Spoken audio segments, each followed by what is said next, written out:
කොල්ලෙක් ගැන ලස්සන කතාවක් නිර්මාණය කරපු කොල්ලෙක් තමයි මේ ඉන්නේ. දිදුල. දැන් අලුතෙන්ම එන මූවි එක. දැන් අලුතෙන් වැඩ පටන් ගන්න යන්නේ කොල්ලෙක් මූවි එකේ. එතකොට මේ කොල්ලා ගැන ලියන්නේ ඔයා.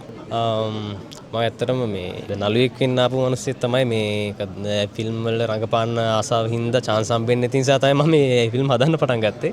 ඉතින් ඒකත් එක්ක මම මීට අවුරුදු එකහමාරකට දෙකකට උරුදි ලියපු ස්ක්‍රිප්ට් තමයි දැන් මේ ඔන් වෙන්නේ. මගේ පළවෙනි ෆිල්ම් එක ඔන් වුණා.